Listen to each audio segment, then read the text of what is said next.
Good evening, everyone, and welcome to the live stream. I hope you're all very well this evening. I know there's a football match going on. I had hoped that the stream would start after the football match, but there's another 5 minutes and there's also stoppage time, it seems. So we'll keep an eye on it. No doubt someone will come on and tell us if somebody has scored. So I think at the moment it's 0-0, 0-0. So it may stay like that. It may not. So there could be another 10 minutes. Anyway, as people come on, we'll start without them. So I hope everyone's very well this evening. Let's see who's on the stream tonight before we see all the others. We have Killer, great to have you on, Killer. Thanks for moderating once again. We have Solo Logan, great to see you. Hope you're well. I assume you're not watching the football. Ardob, great to see you. Derek, great to have you on. Hope you're well. Great to see you again. Lenan, great to see you. Hope you're well. Raven 1983 Witch, always at the beginning, great to see you. FSM is the dog. FSM definitely is the dog. We have Impeachment, great to see you. Suzanne, great to have you on once again. Haven't seen you in a while. Patrick, great to see you. Hattie, great to have you on. Chatty Rat, great to have you on once again. Hope you're fine. We have Asperger, great to see you. Oliver McElroy, great to see you too. RJY, great to see you. Dano, great to have you on. Hope you're well. Thanks for your assistance. You'll know what I'm talking about. We have Darren, great to see you. CJM, great to have you on. Hope you're well tonight. Who else have we got? We've got Tom Nelson, great to see you, Tom. Katrina, great to have you on too. Son of Viking, hope you're well. We have Inconsequential, great to see you. Alexis, great to have you on again. Hope you're fine. Lewis, great to see you. Conservator, great to see you. Enwy, great to see you. Boris Johnson is puppet of the USA. He's definitely a puppet of something. I don't know about the USA, but definitely a Muppet as well. He's a puppet and a Muppet. We have, let me go down quickly. Davy Crockett, great to see you. How's your hat? We have Ruth, great to see you, Ruth. Hope you're well. Tiny Demolition Lover, hope you're well. I assume you're watching the football. Let me do a quick search to see if we have any more news on the football. 0-0. So still some time to go, but it's still 0-0. So is Max going to... Great Goat on Fire. Is Max going to talk about Poots? I definitely will talk about Poots tonight. Bill, great to see you. I'm going to have to go down pretty quick. 189 viewers. That's fantastic. Geraldine, great to see you. Geraldine, hope you're well. Dave, Dive Down, great to see you. Wayne, great to see you. QA Library, hope you're well. Sugar Free, hope you're well too. Great to see you on the stream. Ginger's great to see you. All Shorts, great to have you on. Hope you're well. And we have... Oh, I jumped down. Ronnie, Kit Kat, and so many others. Yoni, great to see you. The Daily Phil, news seems threatening. Does AstraZeneca expect to get future procurement deals with the EU? Eat Poots and leaves. Oh, that's lovely. Okay. Martin, great to have you on the stream. Hope you're well. Haven't seen you in a while. Hi Alan, great to see you. So Ellen O'Reilly Porter, great to have you on. So I just wanted to start off with this quick. I know the football probably still isn't over yet. It's they're all on the pitch. They think it's all over. This is interesting because you see here, this is from the Daily Mail, or the Daily Fail as I like to call it, and you're going to see two different news articles. Dive Down 25, thank you so much for that super chat. Keep it up, Max. I definitely will. Thank you so much. Very kind of your thanks for your support. Remember guys, you can support the channel by hitting me with a super chat. I'll read out your super chat. You can also support the channel by becoming a patron. You get access to Discord, lots of fun over there. Or you can just share videos on social media. That's a great way to help the channel as well. I've seen some people have told me that a lot of the videos are shared on Facebook. So that's a great source for me. If there are videos going up on Facebook, it's a great way to get the channel known. Thanks for that. So it says here, as I said, the Daily Mail or the Daily Fail, it says EU loses legal battle with AstraZeneca. And if you just read the headline, you say, okay, the EU lost its battle. The Daily Mail is happy because they don't like the EU. They seem to like AstraZeneca for some reason. But what's interesting is you see here, this is from Politico. It says, court ruling in AstraZeneca Commission case lets both sides claim a win. The Commission won't get its doses on time, but it says that it was right. So on one side you have the Daily Mail saying the EU lost, and then you have Politico saying, well, both sides won. It seems that what happened is the EU it seems the EU has won its case, but it won't get all the doses it wanted. AstraZeneca has agreed to complete more, or to produce, to deliver more vaccines than it originally planned to do. So that, in a sense, is a win, or is it not a win? But I just wanted to highlight the difference in the two stories. So if you don't actually go into the article, you'd imagine, okay, the EU lost, great, Brexit win, EU loss. But it's a bit more complicated than that, as it always is. Okay, I just wanted to go just to highlight that. How's the football going? Let me just jump back because...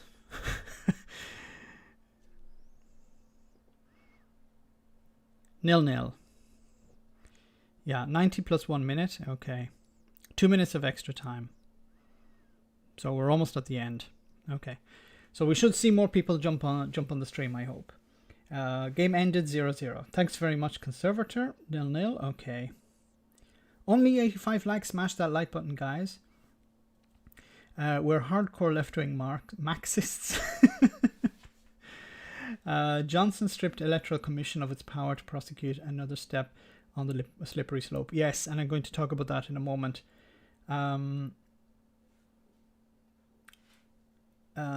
Everything seems communist, and it's actually better anyways. If the Daily Mail admit a stalemate, then it must be a major victory for the EU. They voted it for Brexit, and they thought it was all over. 0-0 was the final. Okay, great. Thanks for that. So, there was something else I wanted to say, but I don't remember now.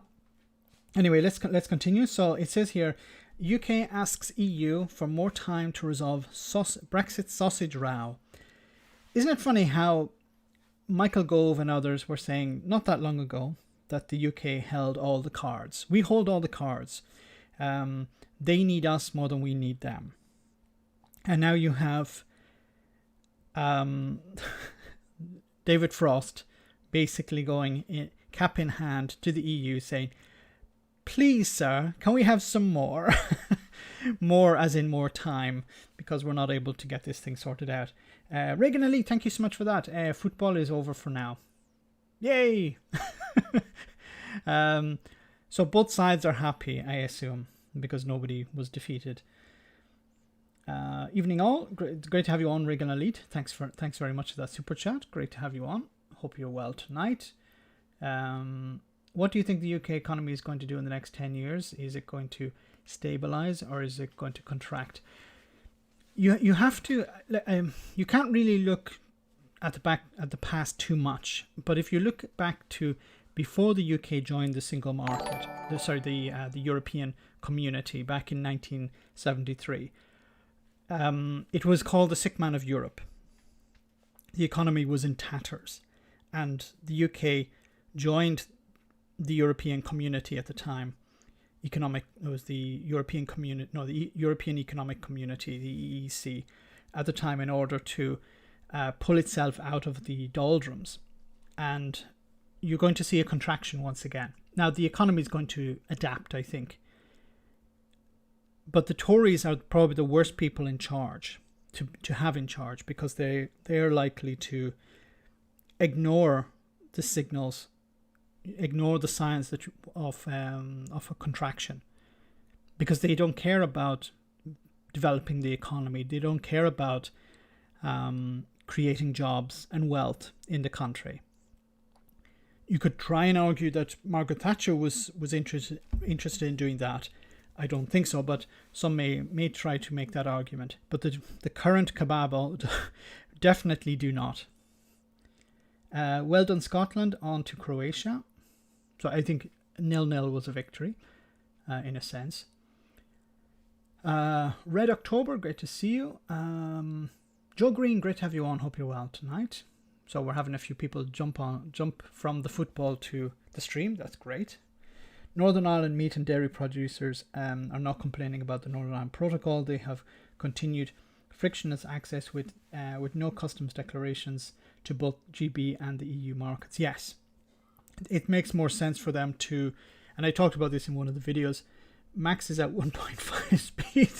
Is weird. Sorry, I should slow down a little bit. I had some chocolate before the stream, so that's maybe I had too much sugar. Ministerian, thank you so much for that super chat. 0-0. The game wasn't that good. I'm sorry to hear that. EU leases bid for speedier AstraZeneca vaccine deliveries. Strangely, will not be ordering more. No. But also, I think they have a glut of vaccines at the moment. The shortage has disappeared. And incidentally, I'm hoping to get my vaccine some of the next days. I just have to. It's not an Italian problem. It's more a Max problem. I didn't have the correct paperwork, and I need to get it. I got it sorted eventually, so I'm going to get my vaccine. Yay! So I'm going to join the club of the 5G club. I can't wait. Scotland played a good defence. Anyway, it says here, so UK, so a request over Northern Ireland comes amid move to guarantee voting rights for EU citizens in UK local elections. UK has formally requested a further 3 months to resolve the bitter Brexit row with Brussels over the sale of sausages in Northern Ireland. It comes as the UK announces moves to guarantee voter rights for EU citizens in local elections. So this seems to be the give and take here. The British government are saying, look, we'll guarantee voter rights for EU citizens if you allow us to extend the grace periods. Or we're going to do this hoping that you will allow us to extend the grace period. The Brexit Minister, Lord Frost, has written to the EU with an official request to extend the grace period to the 30th of September for the sale of sausages produced in Great Britain. It says produced in Great Britain, I assume, for Northern Ireland supermarkets. Under the Brexit agreement signed off in December, the EU had allowed mandatory checks on fresh food to be phased in over 6 months. An outright ban on chilled meats, which the UK had called bonkers, was due to come into force at the end of this month. Frost told us select committee earlier this week that an extension would create a breathing space in the escalated row that threatened to impinge on wider international relations, including those with the new US President Joe Biden. Son of Viking, thank you so much for that super chat. Frost is talking in a shrinking gallery. Meanwhile, in the real world, Ireland has taken over 70% of the supply chains into Northern Ireland, as they stood in December 2020. Wow, 70%. I knew that they were increasing. I didn't know it had arrived at 70%. But it makes sense. Businesses in Northern Ireland, thanks once again for that super chat. Businesses in Northern Ireland are adapting. They can't wait for politicians to decide whether they're going to extend the grace periods or not. And even if the grace periods are extended, businesses will say, look, yeah, we'll have to adapt at some stage. So it makes sense to adapt now, because the grace period may be extended or may not be extended.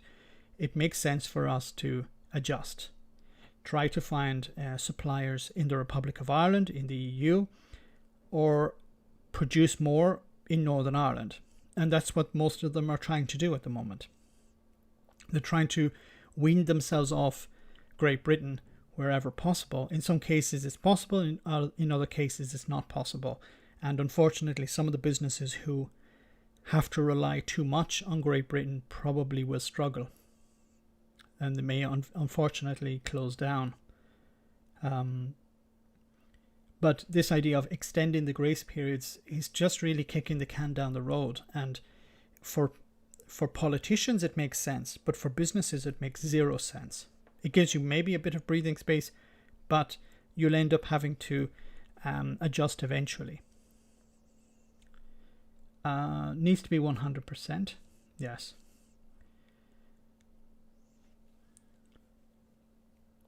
Archangel, great to see you on the stream. Greg, chilled meats are called bonkers.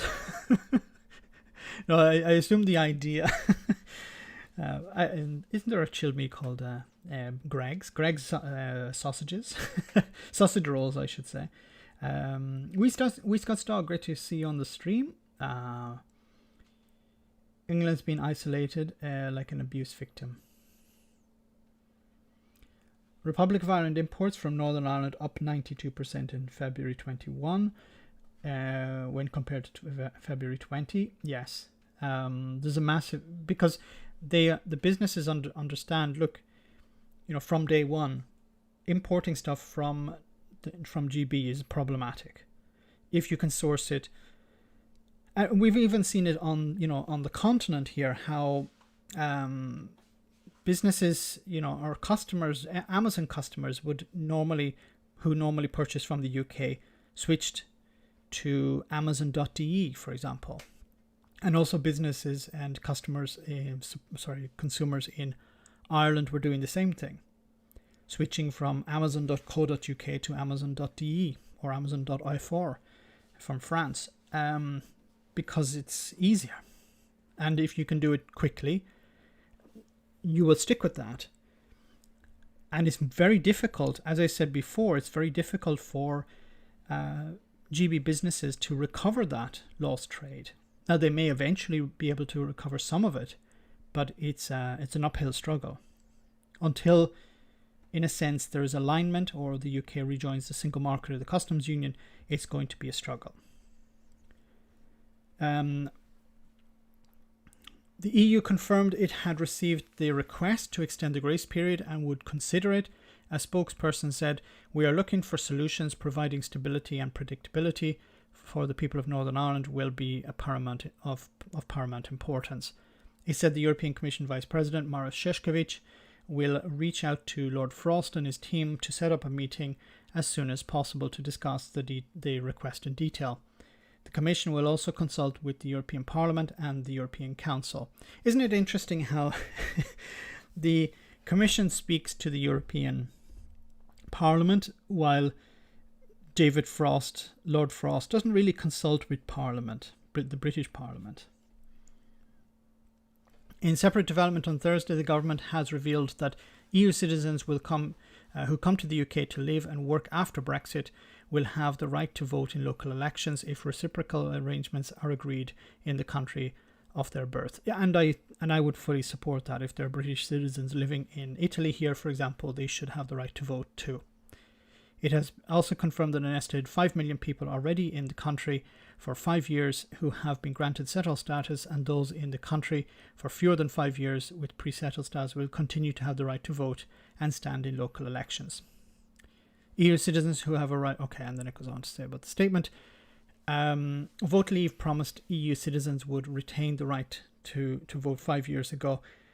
Alberta Costa, the Conservative MP for South Lancastershire,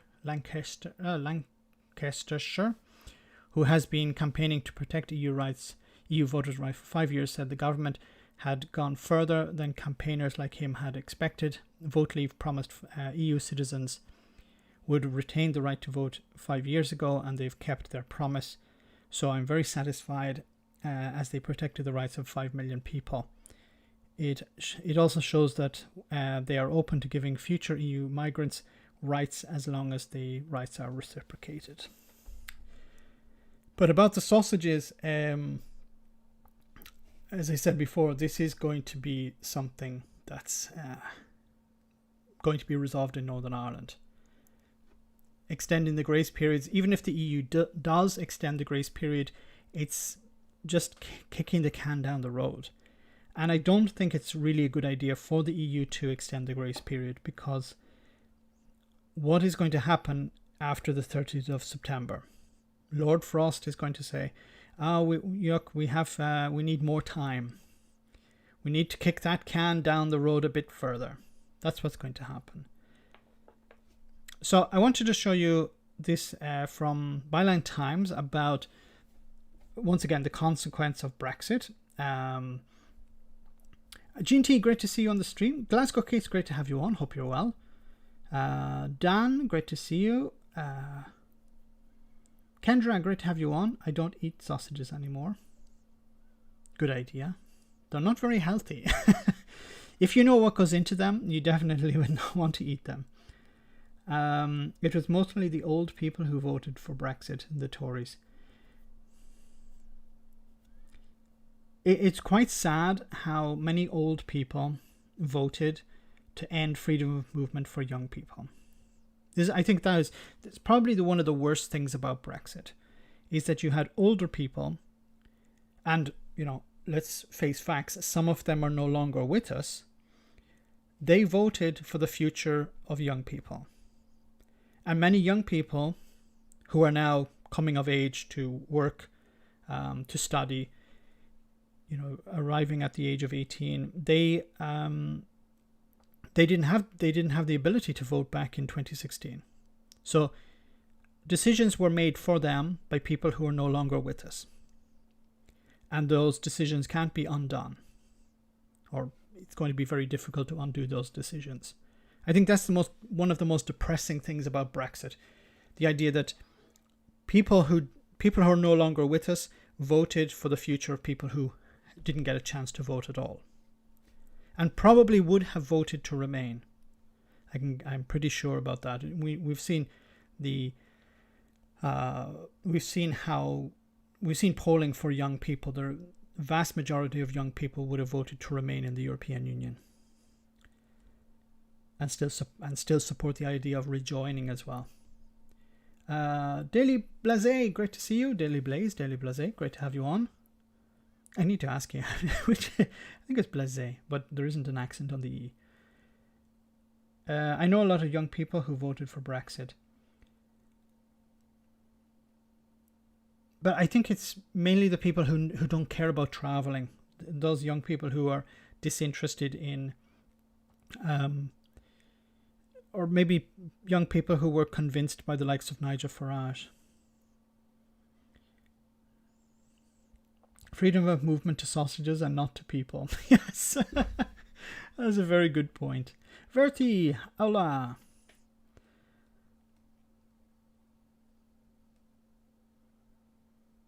Blaze. Yes, Daily Blaze. Apologies. Okay, I want to show you this video about fruit farming in Britain that is suffering because of Brexit, because they can't actually find workers. This is not new, but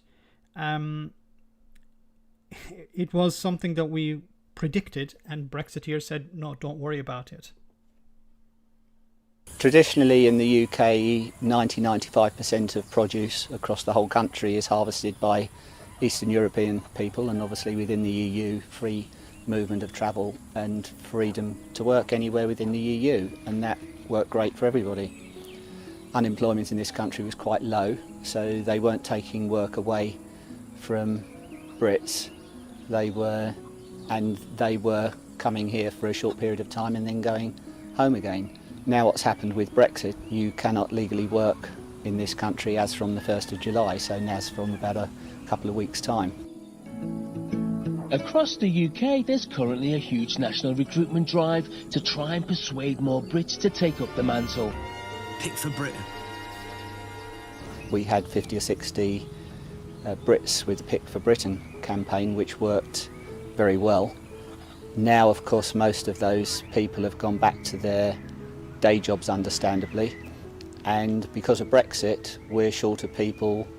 The percentage of British fruit on the shelves has gone up quite dramatically in the last 15 years. You don't, in the peak of the UK strawberry season, you no longer see imported fruit on the shelf because the UK growers are supplying 100% of what the consumers want, and it's fresher, it tastes better, and all of the other positives we know about with British fruit.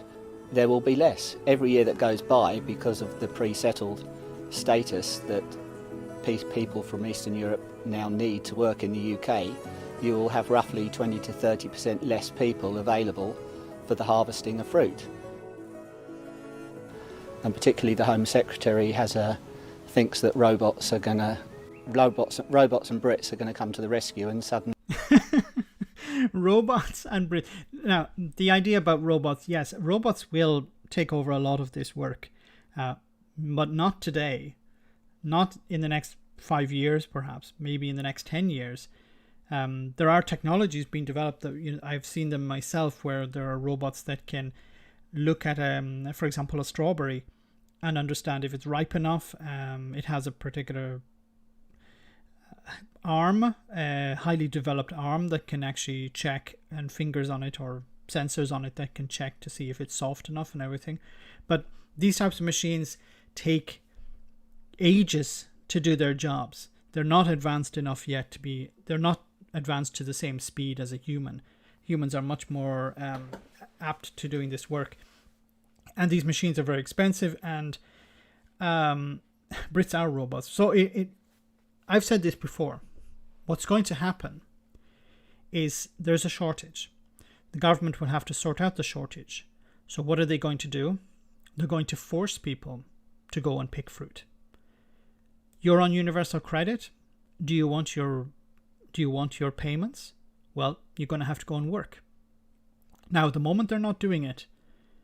But I think this is what's one of the goals of universal credit, is to create a situation where you will have an army of slave labor. Because in a sense, you will be a slave, because you will be forced to do this work, and you won't get paid because you'll be getting your benefits.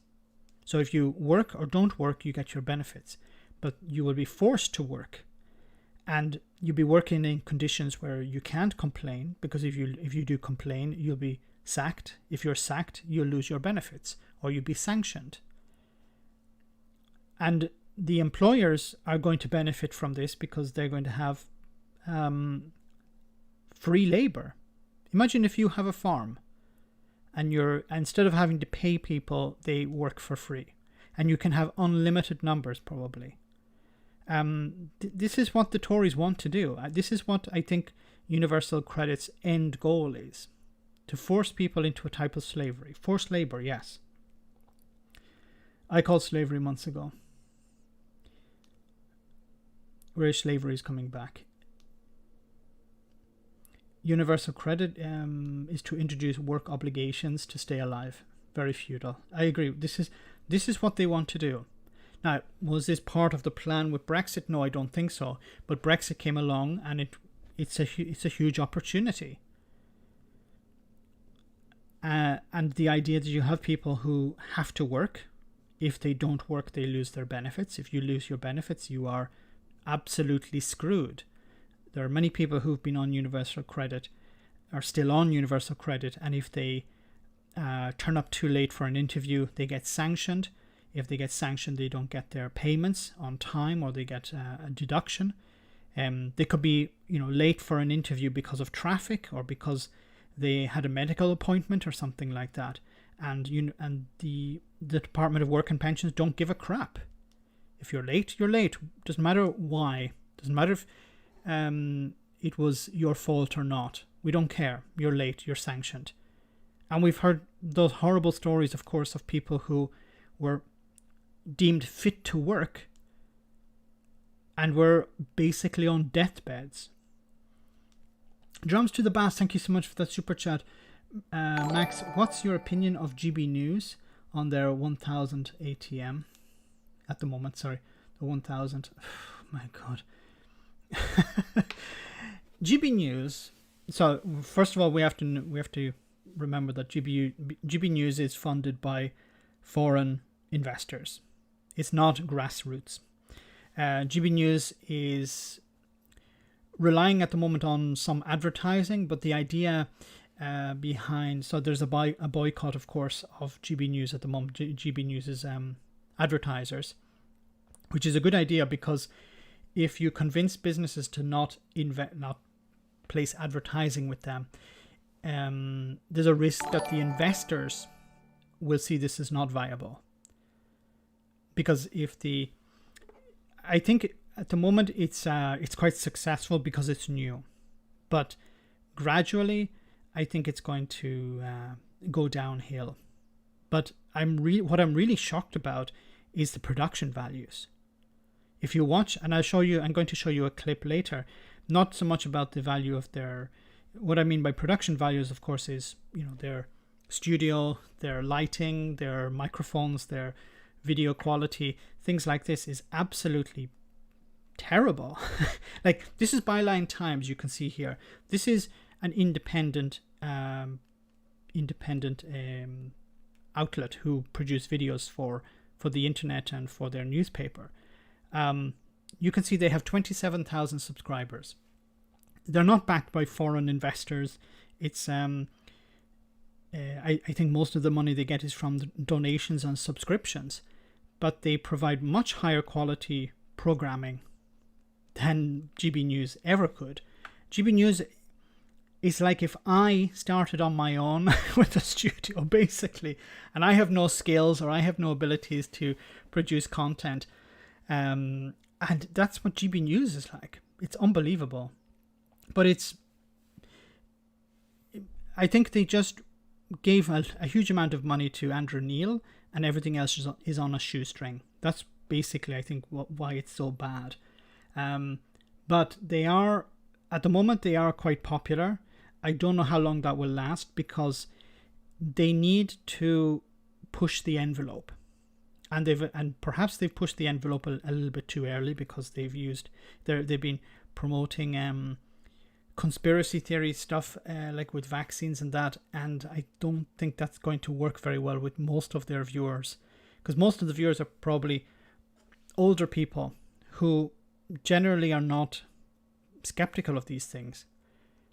The younger people tend to be more skeptical, or the middle-aged people, but those are not really the people watching GB News.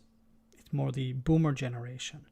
So I think they have to be careful who they try to direct their propaganda at.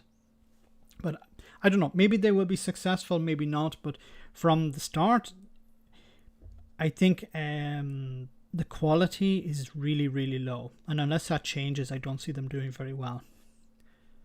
Thanks for that, Drons to the Bass. FSM is the dog, thanks so much for that super chat. The only lighting on GB News is the gas lighting. Yes.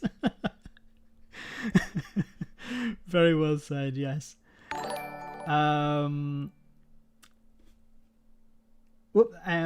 Glasgow Kiss, thanks so much for that super chat. Sorry we couldn't, we're all still in Discord chat critiquing your stream and talking about Italian plugs. Carry on. Oh, very good. Thanks very much for that. Okay, so let's continue. So once again, about this, whoops, we have another one. Oh, there's a bit of a delay in my notifications. Okay, thanks for that, guys. The idea is, as I said, this is an attempt with this, in regards to universal credit. I truly believe it's an attempt to force people into doing work, irrespective of their abilities to do it and whether they want to or not. Replace all these people overnight. The technology is not at the stage yet where it works. That's very much in the design stage in the first field trials. At the moment it's expensive, and at the moment the government has no plan. What will happen is the UK growing businesses will cease. See, that could be an alternative, that we just see the UK import everything, a bit like with what's going to happen with meat, imported beef. They don't care about the farmers in Scotland, in Wales. Just let the consumers buy imported beef instead. But with growers, that's also possible. But I think it's more difficult to import, fresh fruit from outside the EU. Strawberries from New Zealand, I don't know. Valentine should hire you, Max. Thank you very much, but I'm not I'm not to their level. I voted for something that I think is better for my country. Okay. Personally, it's a disaster. Can we have some more help? And here we go. The farmer who voted for Brexit. I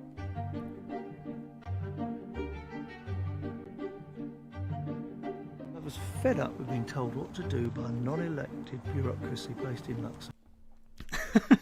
So he was interviewed on Channel 4 back in 2019, and his reason for not voting for voting for Brexit was, "I'm fed up of being told what to do by non-elected bureaucrats." Non-elected bureaucracy based in Luxembourg. What do we get?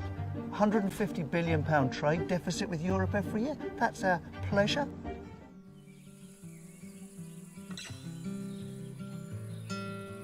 What is it with people from Kent? Really, what is it with people from Kent? Nigel Farage is from Kent. That branch will just come straight out. Perfect. Things have changed considerably. We used to have 50 acres of strawberries, but we've now stopped growing strawberries, and we had our own pack house, which again we have stopped. 30 years ago there were lots of 30-acre vegetable farmers. Now there's basically none. Huge numbers of trees have died. We won't be growing them commercially anymore. But strawberries are a very high labour intensive crop. Our own is very limited. I mean, last year I employed 35 English people at this time of year.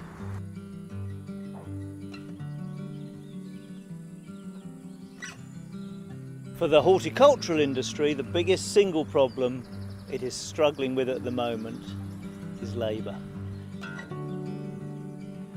The small farmer will disappear. That it's all a bit of a mess. It's all a bit of a mess, and you voted for it. Well done. He should have known what he was, that he was being conned. It's like, I can sort of understand the message. If we leave the European Union, we'll be able to cut red tape and stuff like that. But the people who were pushing the message, Boris Johnson, Nigel Farage, at what stage did people think it was a good idea to listen to them? Because on the other side, you had trade experts saying, look, if you do this, there are going to be these consequences. I know there were politicians on the Remainer side, okay, but generally when you were listening to experts, they were saying it's going to be problematic, it's going to be an issue, you're going to have these problems. And instead of actually listening to people whose job it is to know these things, farmers, fishermen and others listened to whom? Listen to who? Boris Johnson and Nigel Farage. Jacob Rees-Mogg. Ian Duncan Smith. Like, why would anyone listen to Boris Johnson about anything? Really? Like, it's not he's become a liar over the last number of years. He's been a liar all his life. When he was working for the newspapers, he was a liar. At what stage did people... I'd love to know at what stage did these people realize that Boris Johnson doesn't tell the truth? Is it like in the last 6 months? Until 2016, I thought Boris Johnson told the truth. Until 2016, I thought Nigel Farage was an honest individual. Like, really? If I was Scottish, I'd want independence now. All of this really is pushing Scotland out of the Union. Now, really, I think if Scotland doesn't vote for independence after all of this, I don't know what will convince them.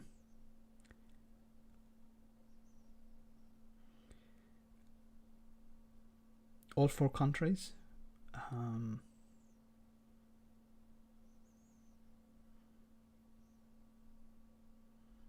They chased away the foreigners who picked the strawberries, yes.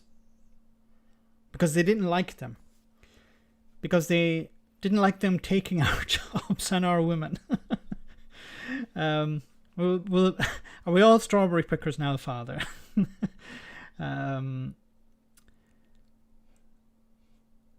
Scottish and I want Indy now. In Finland, Prime Minister lied once in the Parliament and he had to resign. What the hell is supposed to the Prime Minister? That's the problem with Parliament, is you can lie in Parliament. It doesn't matter. You can lie. But you can't call someone a liar. Remember that. If you're ever in Parliament, you cannot say that Boris Johnson is a liar, even though Boris Johnson is lying. Boris Johnson could stand up and say, my name is Mickey Mouse, and there's nothing you can do about it, but you definitely can't say he's lying in that moment. Do a Bojo. I failed. Anyway, let's move on. In regards to, once we'll stay with Brexit, of course, for another little bit. It says here, British food and drink exports to EU fall by £2 billion in the first quarter of 2021. Once again, Brexiteers saying things are going to get better as soon as we leave the European Union. Countries and businesses will be queuing up to do trade deals with us. No, it seems to be the other way around. Liz Truss is calling anyone on the phone. Mongolia, would you like to do a trade deal? We'll agree anything you want. Zimbabwe, would you like to do a trade deal? We'll agree to anything you want. British food and drink exports to the EU fell by 2 billion in the first 3 months of 2021, with sales of dairy products plummeting 90% according to analysis from HMRC data. Brexit checks, stockpiling and COVID have all been blamed for much of the downturn, but the sector has said the figures show structural rather than teething problems with the UK's departure from the EU. Yes, there will be some teething problems, but they disappear quite quickly because businesses adjust, but some things are, as they say, structural here. The loss of £2 billion of exports to the EU is a disaster for our industry, and it's a very clear indication of the scale of losses the UK manufacturers face in the long term due to the new trade barriers with the EU, said Dominic Goody, the head of international trade at the Food and Drinks Federation. He said he called on the government to stop provocating over proposals to help exporters shut out of trading with the EU. And you can see here the numbers, lots of red, as you see. So the top changes: United States down 22%, France 36%, Ireland 72%. The UK and Ireland do a massive amount of trade, and of course because of the barrier between them in the Irish Sea and the checks that have to take place on both sides, it means that there's been a huge drop in trade, and this is a huge problem for Ireland as well. Ireland is not benefiting really. Ireland is benefiting when it comes to financial services. It's mopping up a lot of the financial services that are being lost since Brexit in the UK. But when it comes to trading goods, Ireland is really suffering. It's trying to balance it out with the EU, but it's going to take a long time. It says here, for example, just in regards to Ireland, overall food and drink exports to Ireland fell by 70% year on year, to Spain by 63%, Italy 61%, Germany 55%. Trade in other direction also hit. UK imports from the EU of wine were down 20%, fruit 15%, and vegetables 13.9%. Imports of cheese, chicken and beef from Ireland and elsewhere also fell. The decline in exports to the EU meant sales to the rest of the world, which have stabilised, now account for more than 50% of all UK exports of food and drink. The easing of COVID restrictions drove strong growth in exports to pre-pandemic levels in China, Japan, Hong Kong and South Korea. Exports to China were up by a quarter, driven by growth in the sale of pork, whiskey and vegetable oils, said the FDF's trade snapshot report. And then there was also fresh hope of a boom in whiskey exports to the US after Washington and London agreed to suspend retaliatory tariffs. That was following tariffs that Donald Trump had imposed. They have been taken away. So that's a help. It's not a benefit of Brexit. It just means that tariffs that were also imposed on the EU have been taken away as well. But this is quite sobering. £2 billion lost. Remember, Brexiteers said things were going to get better. Things are not getting better. Things are getting worse. Salaries have jumped by 15% for the newly qualified. Need to scroll up more. Whoops. Did I miss something?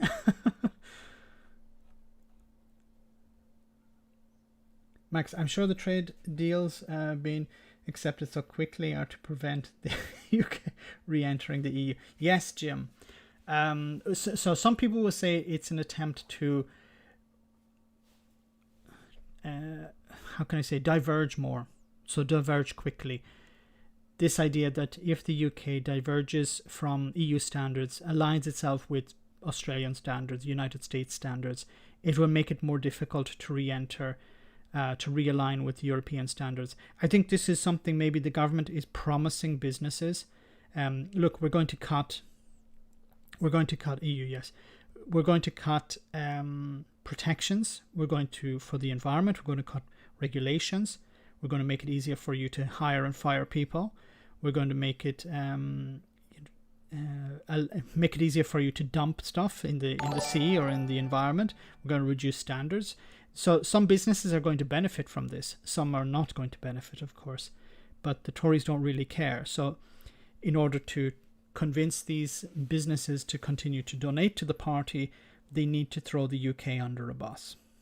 And one of those ways is by diverging from EU standards. Regularly, thank you so much for that super chat. Britain agreed new trade deal with the Penguins Republic of Antarctica, gaining free ice from the southern nation. Yes, free ice. Wow. Free ice or tariff-free ice? You need to check that. Thanks for that super chat. I never thought of Antarctica. There's one that slipped my mind.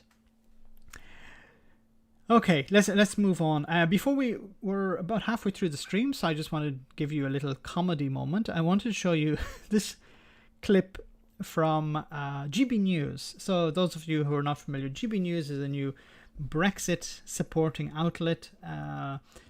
And you've probably heard of GB News, but Great Britain News, I think it's called, or maybe Gammon Brexit News. I'm not sure what the real title is, but I want to show you this clip from a Twitter account called GB News Fails. And I don't know who these reporters or these commentators or anchors they have on the show, but they're not extremely intelligent, okay? Remember, these people are paid to do this. And okay, well, let's just see the clip. Very much so. There's a lot of chatter, within government. Sorry, this is just to give you a context. So this is a man who's talking about space exploration, talking about computers, computer equipment, satellites, things like that. Governments and very much so. There's a lot of chatter, within governments and the private sector about that possibility, because that, I suppose, is the next area. But it isn't necessarily to do with weaponizing space, because space can be used in other ways to cause conflict. Viruses and things like this blocking communication spacecraft, literally killing them. Not humans, but... Sorry, maximize the video. Whoops. A lot of chatter, within governments and the private sector about that possibility, because, that, I suppose, is the next area. But it isn't necessarily to do with weaponizing space, because space can be used in other ways to cause conflict. Viruses and things like this blocking communication spacecraft, literally killing them. Not humans, but and then there's complete disruption on the ground. So there's many ways space can be used for conflict without actually directly, say, lasering a country or dropping bombs on a country. That doesn't actually need to take place at all. Quickly, I mean, Quickly, you mentioned a virus there, and of course the big virus we've been dealing with is the COVID-19, which originated from China. In a very quick sentence, how worried should we be that China is now doing this? Because a lot of people don't trust China right now. Very quickly. No. I don't imagine it's that type of virus. I'm talking about a computer-based virus, that type of thing. I'm not talking about that type of virus. I'm talking about a computer virus. Okay. Oh my god. Okay. The Looney Tunes are us. Conspiracy TV. Kent again. He's speaking Trumpish. Come back, David. I God is forgiven. His laughter under his hand. Yes. Oh my goodness. All right. So, moving on. Oh no. Yes. Before we finish on Brexit, I just want to show you maybe some good news. Tinfoil hats. Have you no comments? What's happened? So somebody had asked me about Poots, Edwin Poots, official actor. Andrew Neil, thank you so much for that super chat. Wokeism is the virus. GB News is the vaccine.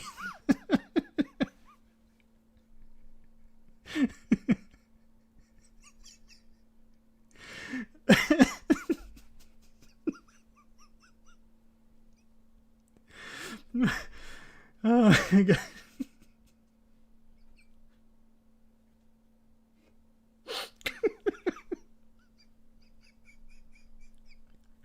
Oh my god. All short. The royal family of bloodsucking lizards. Oh my god. Oh my god.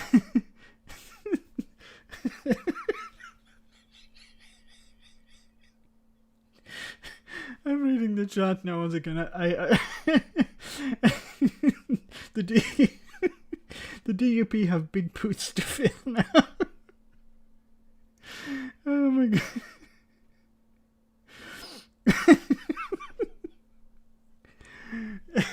Edwin poops. Oh my god.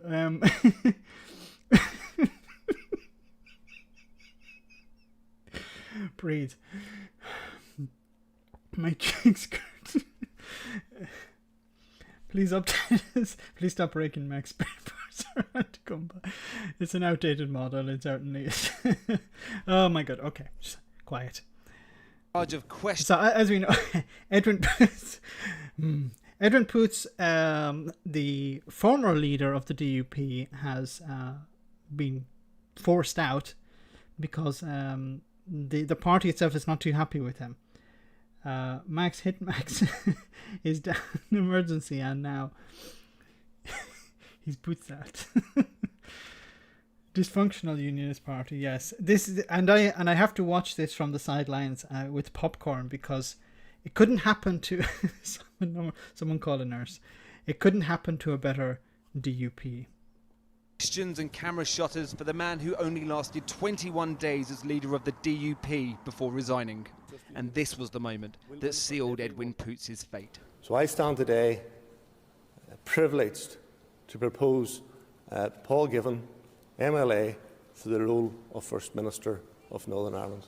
That decision to nominate a First Minister, seemingly taken by Mr Poots alone, enough to enrage an already divided party, says the woman who up until Monday was Special Advisor to former First Minister Arlene Foster. I think unfortunately for him it was a monumental error of judgment, very much because he came to the position of leadership on a clear manifesto of doing business differently. So I think that he made a decision apparently without consultation with his colleagues, and I think that's very much why it has gone down very badly.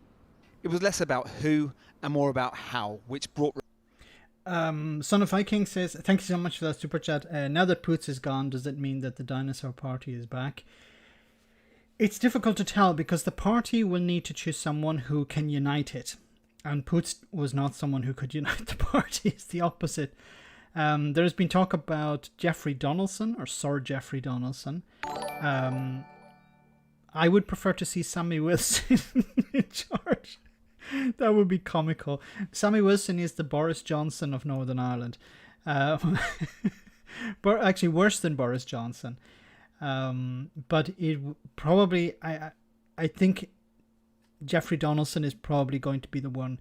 But Jeffrey Donaldson is not extremely popular in the party. It's difficult to see how the party is going to come together because it is quite split, and a lot of people are abandoning it because of it's a sort of runaway train in a sense. That the party is split. People are abandoning it because it's split, and you really need a unifier to come in as soon as possible to bring both sides together, but it's very difficult. And it would require them to remove the current First Minister, who's a DUP guy. Jeffrey is a Gaylord. No, not quite. Worse than Boris Johnson, yes. Sammy Wilson is worse than Boris Johnson. But they'd have to bring in somebody who is... Max, that was a very dignified farewell to Edwin. Jeffrey Donaldson will lead now, probably. I think Jeffrey Donaldson is going to be the one who he was next. I think it was in the election between him and Edwin Poots. Jeffrey Donaldson came second. So I see him as more of a uniter. But I think a lot of people... is a tiresome bigot, yes. Sammy Wilson is a tiresome bigot, he is. Are we all to resign in 21 days now? But the DUP is a party set in the past, focused on the past. And the majority of the people in the party want to focus on the past. But in order to maintain the party's support base, so you have the support base, but that support base is getting smaller and smaller because it's older people generally. The younger people are looking at other parties, even like the UUP or the Unionist Voice, was it Voice for Unionists or Alternative Voice or whatever it's called. It's more extreme, but the younger people who are more extreme would prefer to go with the almost loyalist party, or they go in the opposite direction. They want a party more progressive, and they're not going to go to Sinn Féin, they're not going to go to the SDLP, they're more likely to go to the Alliance Party, which is a more moderate party, the most moderate party in Northern Ireland. So a lot of moderate unionists are saying, look, the DUP is not a place for me.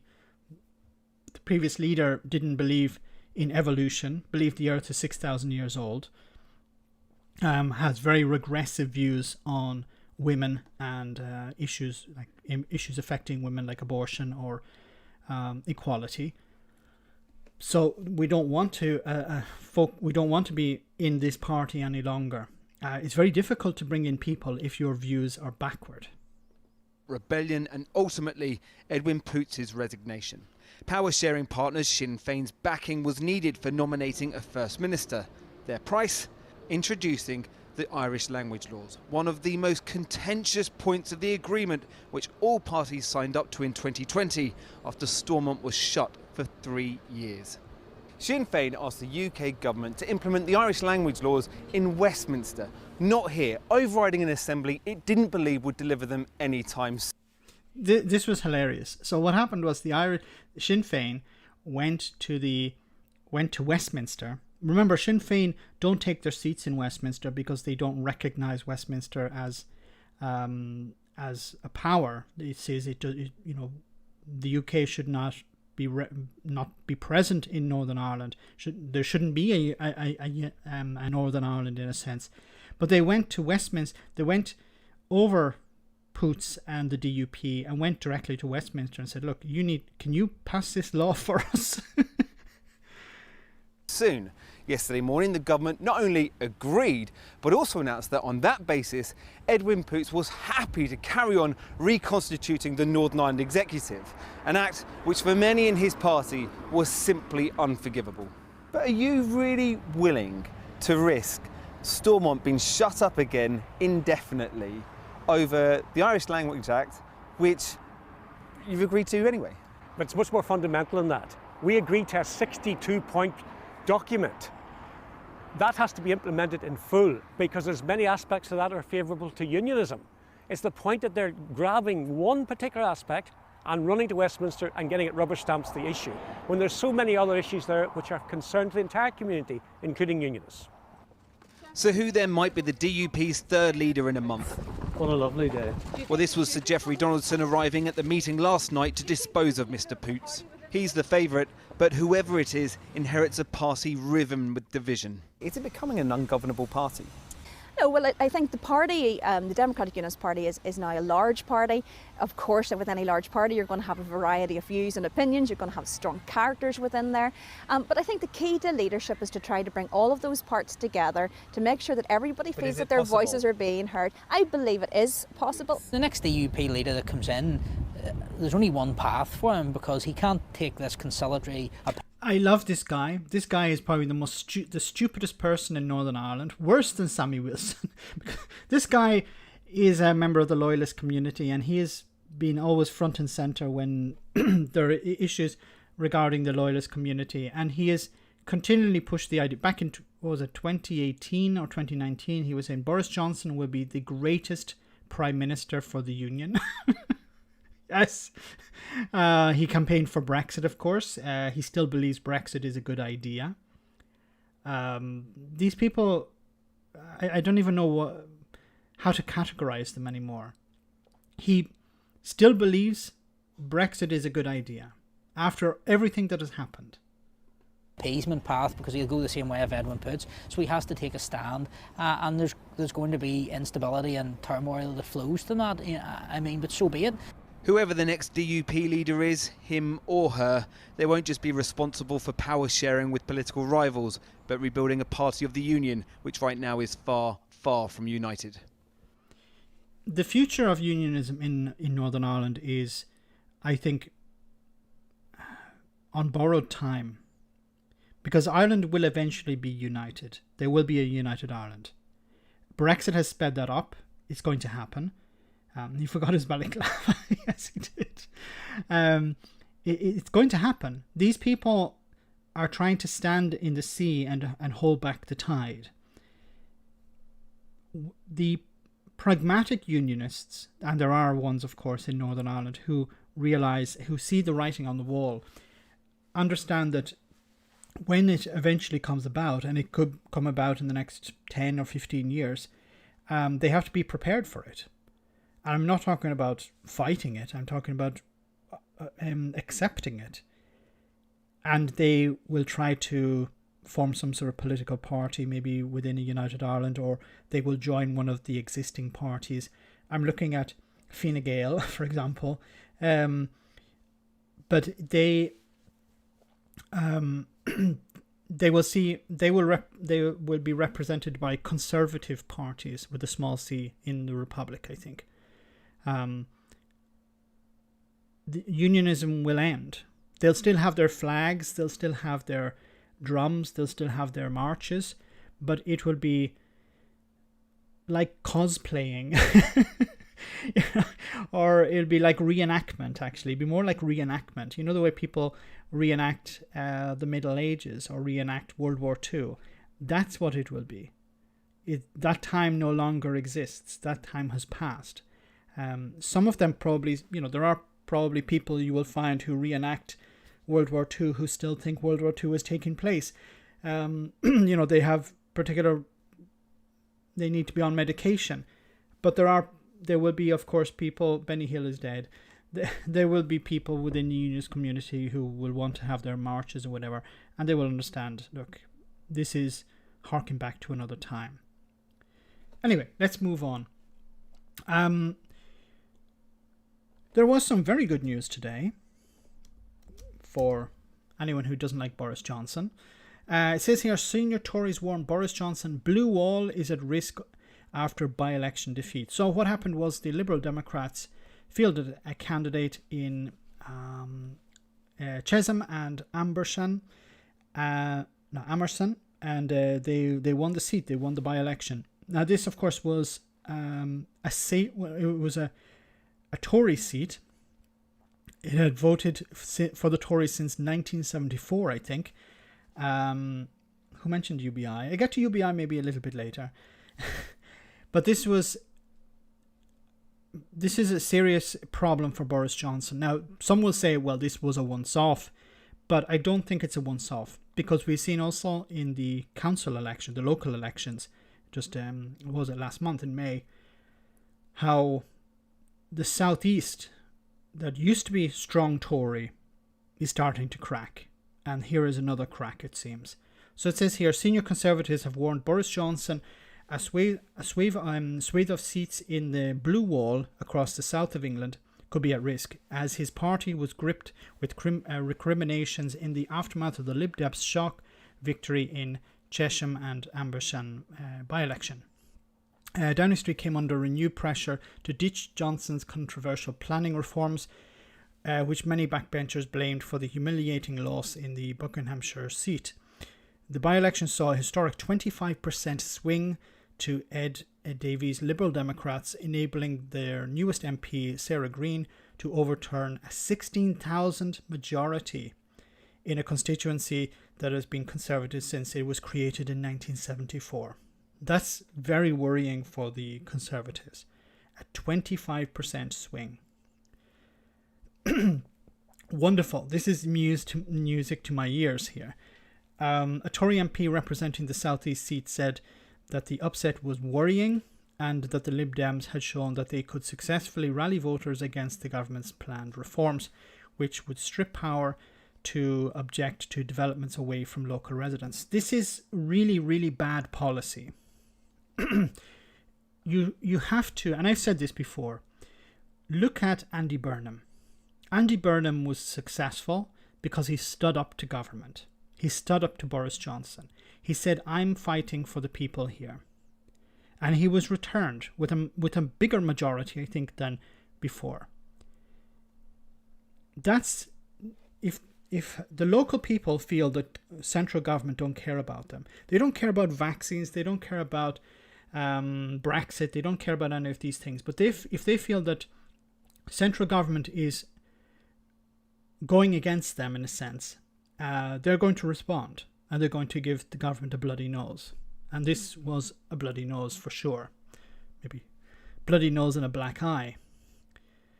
They said they were going to have to, they're going to have to be some consideration about either combating that messaging or changing the policy. Backbench rebels now believe that they have the numbers to defeat the legislation in its current form, though the bill is unlikely to come to the House of Commons until the autumn.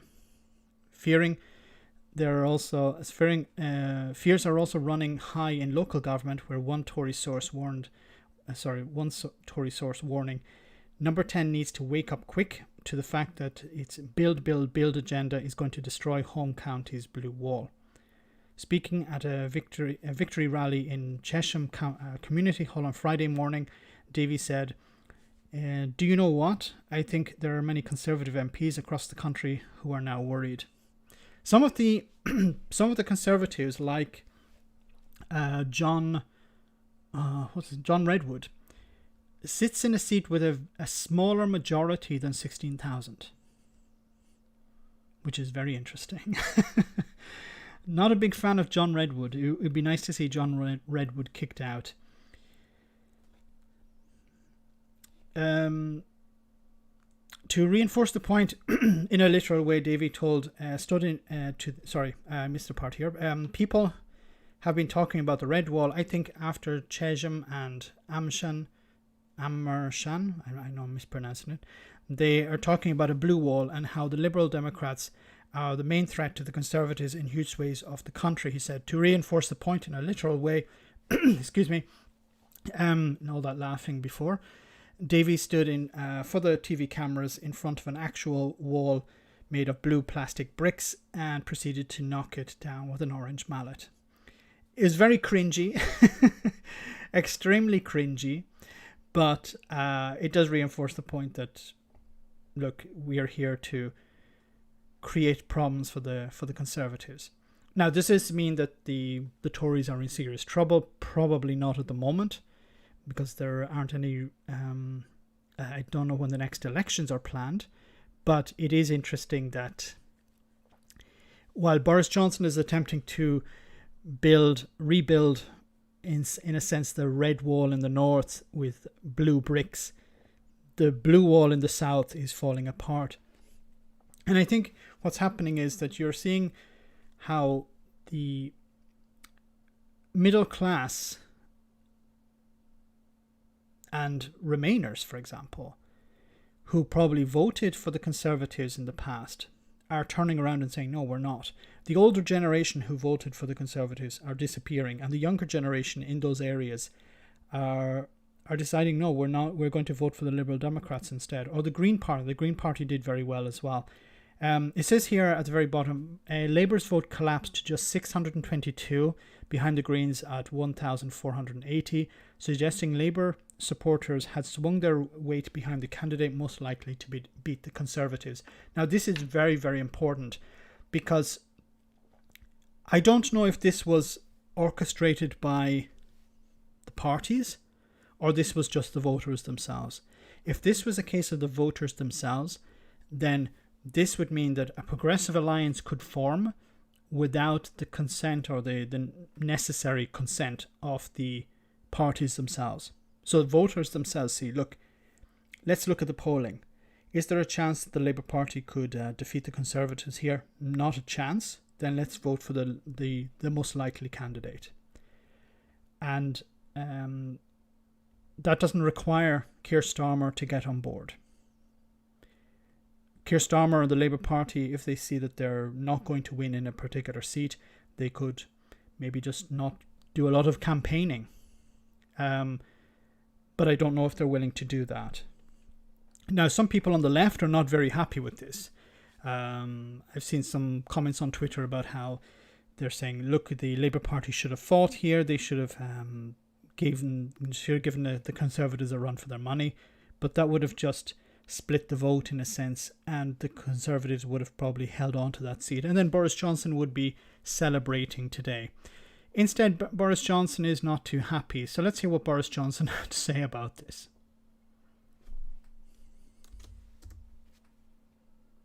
It was certainly a disappointing result, and I want to thank Peter Fleet, who's an outstanding local candidate. But there were particular circumstances there, and we are getting on with delivering our agenda for the whole country. That's what One Nation conservatism is all about. We believe in uniting and levelling up within regions and across the country. And see, this is the problem for Boris Johnson, is that a policy that might be popular in one part of the country may not be popular in another part of the country. And people perhaps in the south don't want to see a huge amount of development taking place in their area. They don't want to see high-rise apartment blocks or low-priced housing. Now, that could be snobby. I don't know all of the details here, but they were not happy with this type of overreach by government, and they will, as I said, give the Conservatives a bloody nose in this sense. It seems that something that I predicted before, the vaccine benefit has finished. People have had their vaccine. People are hoping to move on with their lives. And the war has been, in a sense, won, although I don't think that's the case at all. But in the mindset of the voters, the war has been won. And like Churchill after the war, they said, yeah, you're a great prime minister for fighting the war, but we don't need you anymore. We need a prime minister for the peace. Now, I don't think Boris Johnson is anywhere near Churchill, of course, but in the minds of some people, in the minds of some voters, he is like a Churchill figure. He was the one, fighting, delivering, making sure that people got their vaccine. But now that that is over, we go back to politics as normal. And politics as normal is the incumbent has to demonstrate have to give a reason to the voters to vote for them. And Boris Johnson's not capable of doing that. So remember, Brexit is over. in the minds of many people. The vaccine rollout is over. What has Boris Johnson left to offer people? Not very much. I think it's a bit peculiar, a bit bizarre.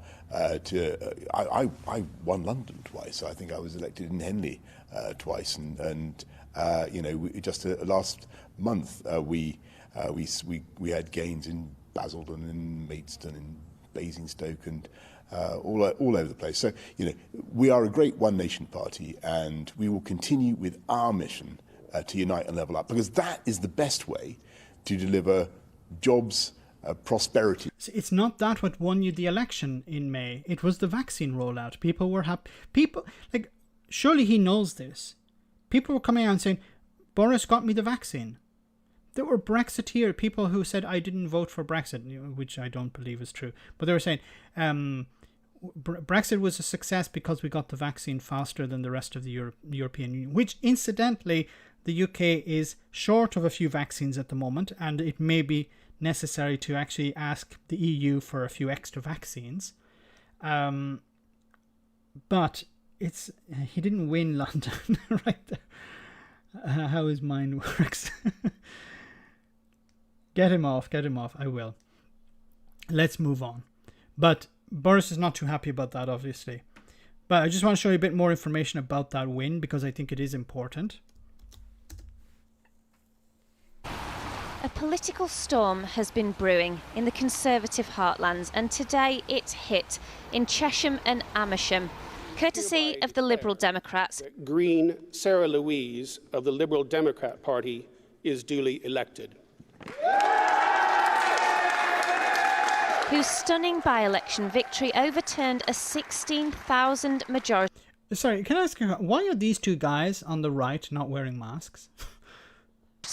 In a seat that has only ever been Tory. No wonder Lib Dem leader Ed Davey was milking it. Do you know what happens when a really powerful, strong orange force goes against a blue wall? Stand back. Let me show you. It wasn't even close. They won with an 8,000 majority, something that took even party insiders by surprise. The successful candidate, Sarah Green, was all smiles, but not much else. Sarah, can I just ask? Apparently too tired to talk, even at her own victory rally. That was unexpected. Her campaign was tailored to this leafy home counties constituency, where voters are worried about too many new houses being built and HS2. She's opposed to both, even though her party policy is actually in favour of the high-speed rail line. So HS2, planning reforms, is this more of a victory for NIMBYism than the Liberal Democrats? No, not at all. Liberal Democrats made very clear that we believe we do need more houses. We want more affordable houses, more sustainable houses in the right places. Boris Johnson's wanted to focus on the red wall. I think now British politics has got to remember their flank, their rear flank. Bravely ran away. The blue wall. And it's Liberal Democrats who could defeat a lot of Conservative MPs in the next election. I mean, look at this guy. He looks a bit like... So have the Conservatives been neglecting their heartlands in favour of places like Hartlepool? This may not look like a left-behind town, but like those in the former Red Wall, some here feel taken for granted. I think the government are putting a lot of emphasis on the north, which is right. I think they need to, but also I don't think they should neglect the home counties. Boris Johnson may be trying to woo the northern vote, and he's just forgotten what we're about. It's a protest vote. You have to really, if people feel that you have forgotten them, then they're going to vote for someone else. But Boris Johnson can't keep everyone happy. So he seems to be focusing on the north. Really don't understand I really don't understand the long-term thinking there. Obviously, there is no long-term thinking there. It was all short-term thinking. If we can flip a few seats in the north, then we'll be fine. We don't have to worry about the long-term thinking, because we have the south. All we have to do is flip a few seats in the north, and by focusing on the north, of course, they ignored the south. But you can't focus on both. You can only focus on one. It's a protest vote. You know, it's quite easy to do it in a by-election. It was certainly a disappointing result, and I want to thank Peter Fleet, who's outstanding local candidate. But there were particular circumstances there. Result. It is the obverse of what happened in Hartlepool, where the Conservatives did extremely well in a working-class Leave voting constituency. This is Remain voting middle-class southern England.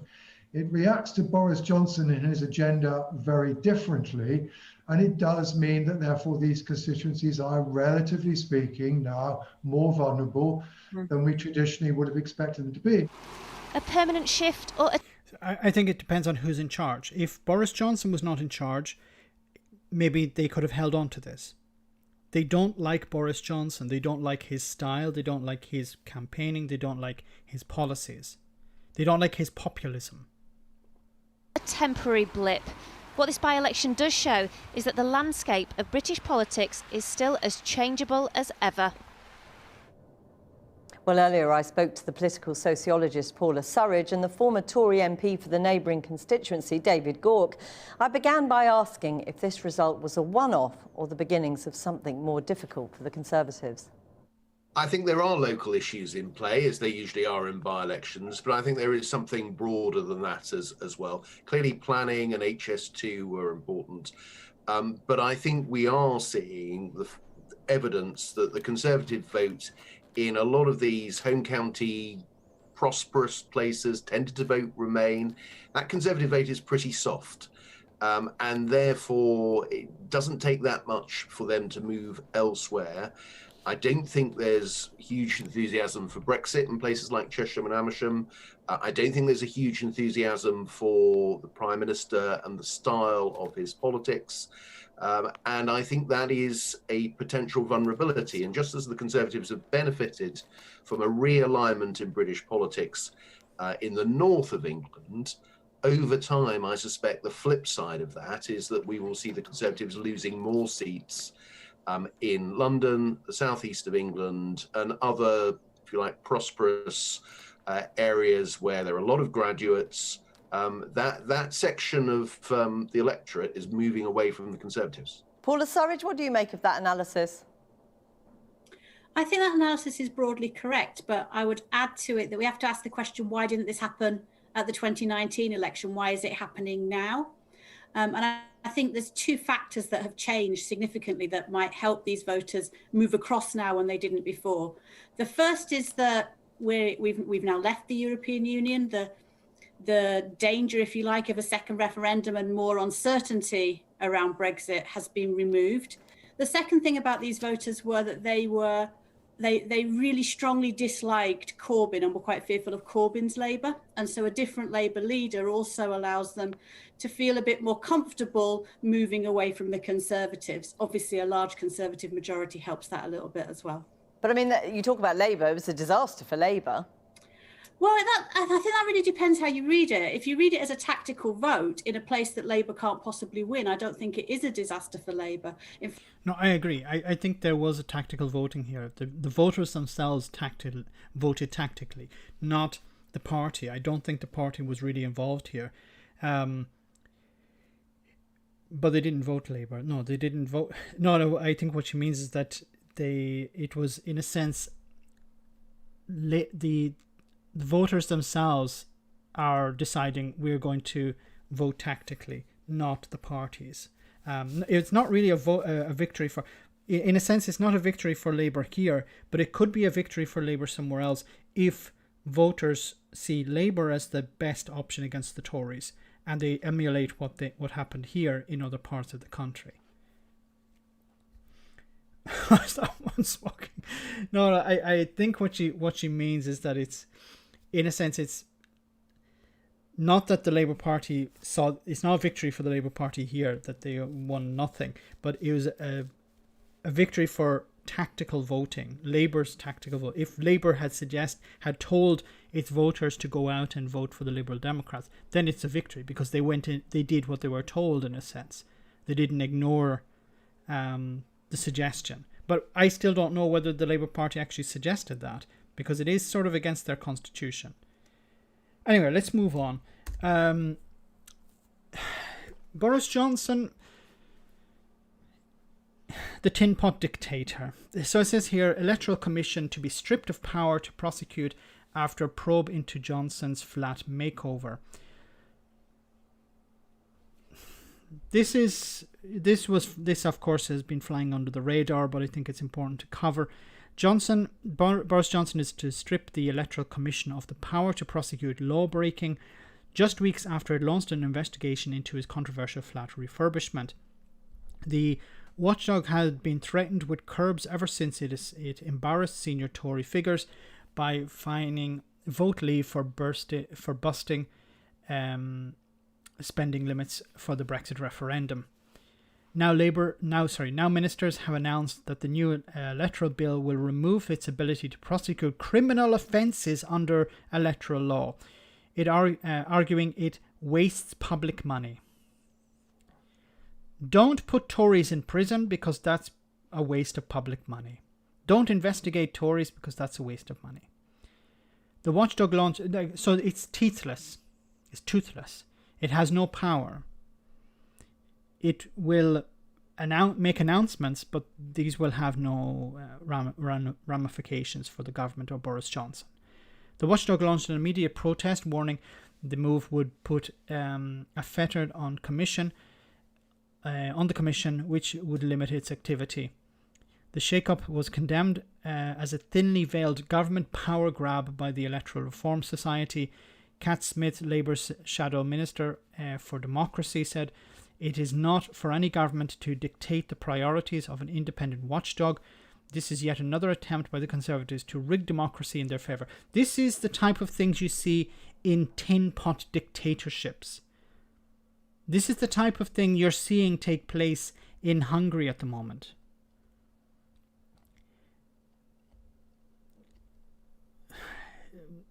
This is not a modern democracy. This is part of the consequence of Brexit. I'm sorry to be bringing Brexit into everything, but Brexit is the cornerstone of all of this. It's a way of now we're away from the European Union. We can do whatever the hell we want. We can turn the UK into a banana monarchy or banana republic. That's what it's been about. Small government's function is only to direct taxpayer money to donors or friends of the party or politicians working on the side, their organizations. Government's responsibility is to reduce regulation, reduce worker protections, to turn the country into a vassal state, to turn it into a type of Cayman Islands on the edges of Europe. This is, as I said on numerous occasions, Brexit is twofold. It's the racism part, the anti-immigration part, to keep the working class happy, because they are the ones that they were trying to reach out to, the Daily Mail, the Sun readers, the ones who are upset about, who get angry about stories of, people from Muslim countries arriving in the UK and being given like luxury apartments to live in with their 25 children or whatever. Brexit in one aspect is to keep those people happy. The other, of course, is the disaster capitalism. Destroy the country, reduce protections for workers, the environment, product standards, all of this, in order to keep certain people happy, certain very, very rich people happy. And, it wasn't just organised by the Conservatives. Of course, Nigel Farage had his part to play in it as well. He sold those people, give me money and I'll sell the destruction of the United Kingdom. I'll convince people to vote for it if you give me enough money. Parliament Standards Chief has stepped back from her role from her own probe into the flat makeover, which saw a Tory donor originally fund the lavish redecoration while the Commission does its work. Amid the furore, it was widely anticipated that the government would back away from the changes that have now been seen as enfeebling the Commission. But Chloe Smith, the Constitution Minister, whoops, go away, Boris. But Chloe Smith, the Constitution Minister, insisted the proper place for criminal investigations and prosecutions related to electoral law is with the police and the Crown Prosecution Service. In recent years, the Electoral Commission has sought to develop the capability to bring criminal offences before the court, she said. This has never been agreed by the government or parliament. Yes, but if politicians, like, who is going to bring these charges against the politicians? Individuals? Who? We need a commission like this who has the power to punish politicians, to enforce the laws, because the politicians themselves aren't going to do it. Who do you expect to do it? Once again, Boris Johnson attempting to... Is Boris in your computer? Quickly burn it. Sorry guys, I've been focusing on this. I need to focus on the chat. Read some of your comments. Johnson will throw his backers under a bus in the end. He can't help himself, yes. Destroying the UK while wrapping themselves in the flag and pathetic slogans.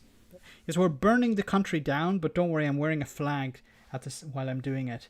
And I have a picture of the Queen with me as well.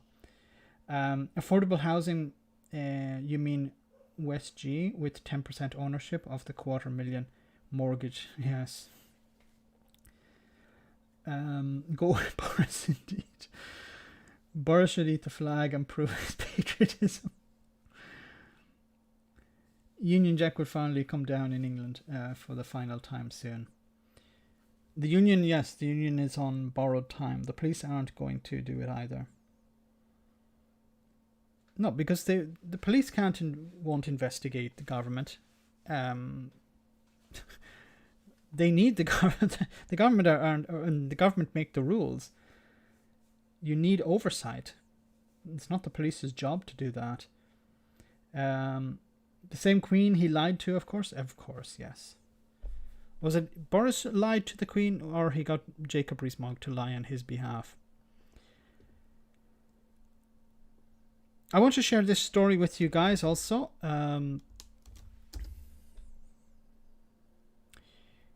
About the Speaker of the House. So it says here, just this, I'm not going to read the whole article, it just says PM versus Parliament, how tensions are rising between ministers and MPs again after Brexit battles are over. It says, where is it? Speaker speaks. So I covered this before, but it's interesting just to refresh. It says here, Sir Lindsay Hoy, the Speaker of the House, may be less keen on needling ministers than his predecessor was, but he is not afraid to challenge the government in public when he thinks they are trying to sideline Parliament. On Monday, the Speaker hit out at Mr Johnson for announcing the extended COVID-19 restrictions in a televised press conference from Downing Street, rather than in the Commons statement as is traditional. He said the plan was totally unacceptable, adding, "We are not accepting it, and I'm at the stage where I'm beginning to look for other avenues if they're not going to treat this House seriously." In a meeting the next day, the Prime Minister never agreed to fix his faux pas. In future, he promised major announcements will be made simultaneously into Parliament and the public. This commitment has yet to be tested. Like, how is he going to do it? He's going to stand up in Parliament and make the announcement? Is that live? Is that how he's going to do it? I don't know. Once again, this is Boris Johnson just saying, I'm going to do something, and then he doesn't do it. Dr. Lilly said ministers, they seem to have got in quite bad habits during the pandemic, and where perhaps there was just greater justification earlier on for doing this, there's less so now, and they've been told off several times already by the Speaker for doing so, in the sense that the ministers are not answering questions, they're not appearing in Parliament even. So she suggested that Sir Lindsay's outspokenness reflected a fundamental shift in the role of the Speaker. I don't think so. Rather than Mr Bercow being an outlier, his image as a champion of backbenchers may now be a permanent template for future holders of the office. What the Speaker could do is he could try to reach out to... See, this is if he wanted to. If he wanted to, he could reach out to backbenchers, Tory MPs, ones who've been there a long time, the ones who have nothing to lose, who are in safe seats, who will not be affected by Boris Johnson, can't be affected, who are watching Boris Johnson pass through and know he'll be gone and someone else will replace him. If the Speaker was clever, he would work with those people. But I don't think he really cares. He doesn't like Boris Johnson not respecting Parliament in the sense of taking away Parliament's power to talk to the public or whatever. But he doesn't seem to care when Boris Johnson lies in Parliament. That's my problem with the Speaker. He's more focused on Boris Johnson not following the rules as opposed to Boris Johnson lying in Parliament. I think Boris Johnson not giving press conferences is less problematic for me than him lying. Police are corrupt and racist, just like the Tories. For some is the dog. That is a problem as well, yes. That it's difficult to get away from. Thanks so much for that super chat. HK, thank you so much as well. If COVID hadn't happened, how far into Brexit would we have been? Thanks, Max, for all you do. Thank you so much, HK. If COVID hadn't happened, we would be creek shit paddle. I think what would have happened, there would have been a crisis at the very beginning of the year, because you would have seen things that we had predicted. So the drop in trade would have been much more acute, because it would have been so contrasted with other countries, the drop in trade with the European Union. See, some of the things that we had predicted were mitigated also by these grace periods. So you would have seen chilled meats stopped from the 1st of January between Great Britain and Northern Ireland. Now they're being stopped at the end of June. So there's a big difference there. They're going to be stopped eventually, but they may actually, as we've seen, they may actually be extended once again. So some aspects of Brexit have been mitigated by both COVID and the European Union being flexible, that we didn't know was going to happen or didn't think was going to happen. But COVID would have, if COVID hadn't existed, Boris Johnson probably could have been out on his arse months ago, because it would have been a mitigated disaster at the beginning of the year. A lot of these things were reduced because of Brexit. If you just look at what happened at the ports on the 1st of January, there was COVID. There were drivers had to stop and get tests done. There was stockpiling done before that as well. There was a lot of the trucks were not passing through because of COVID. The French were not allowing trucks to get in because of COVID as well. Of course, because of the variants, the Kent variant. So you would have seen tailbacks. We would have seen what happened. Sorry, we would have seen what was predicted in Operation Yellowhammer.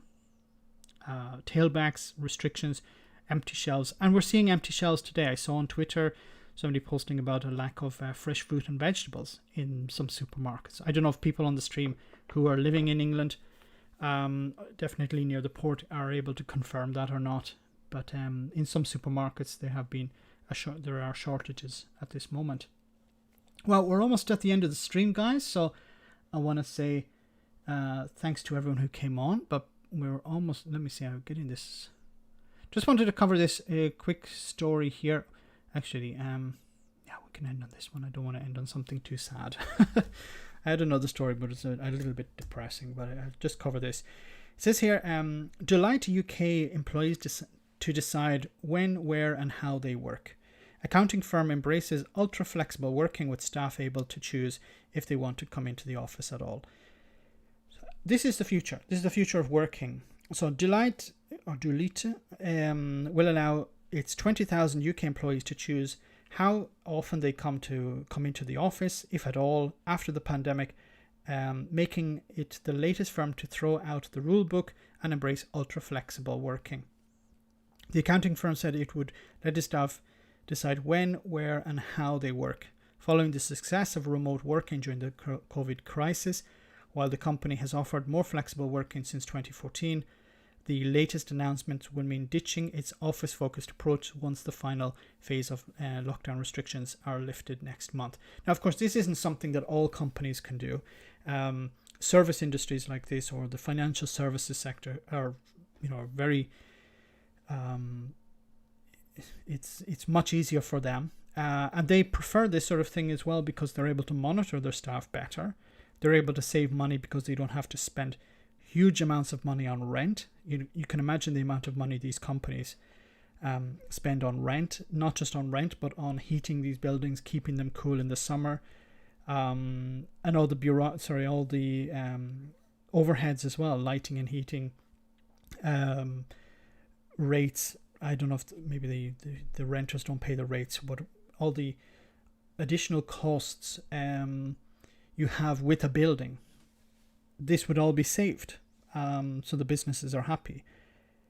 Generally, employees are happier if they can work from home. Not always, but a lot of them are. And then it's been discovered that people are much more productive if they work from home. Now, of course, there are the other sides of this, of course, which are there's greater monitoring of people. Actually, when you worked in the office, your boss would probably just pass by your desk and check, is everything okay? Or can you do this? Or can you do that? And then they go away and you'd be able to go back to playing solitaire or whatever. Candy Crush, whatever people used to play. But now you can be monitored much more closely because they check when you're online or offline, and they also are able to convince people to work more, in a sense, because the hours are no longer fixed. The difference between working and not working is blurred, and I think many of you would agree with me on this, that the weekend used to be a time where you were not contacted by your workplace, your boss, or whoever. That has changed. Many people are receiving messages on Saturdays and Sundays. Oh, can you do this? Can you do that? Can you check this? Can you check that? And it's not just about doing the work, but your mind is thinking, your mind is working on Saturday and Sunday, because you're like, oh, I have to do this for Saturday, or I have to prepare this for Monday. And you're not getting paid for that. And the time, the separation between pleasure time and work time has been blurred, I think, which is problematic. But I do believe it's better for people to have more freedom over their work time. They eventually become more productive, I think. Should have a debate with somebody on this topic sometime. I'd like to have a debate about that. So guys, we're almost at the end of the stream, so I just want to say a massive thank you to everyone who came on tonight. Delightful. Well said, Mark. So thank you so much for everyone who came on the stream tonight. Very good numbers considering there was a football match. I don't know who the football match was between England and Scotland, so both teams did pretty well, I think. Nobody lost, so that's good. So thanks again to everyone who came on. Thanks for all those super chats. Greatly appreciated as always. Thank you so much. And my boss is my wife. Okay. Is that a good thing or is that a bad thing, Bert? And thanks to everyone. Thanks to the moderators for doing a fantastic job keeping the stream on the straight and narrow. I don't think we had any trolls tonight, which is always good. So let's finish with our Genie as always.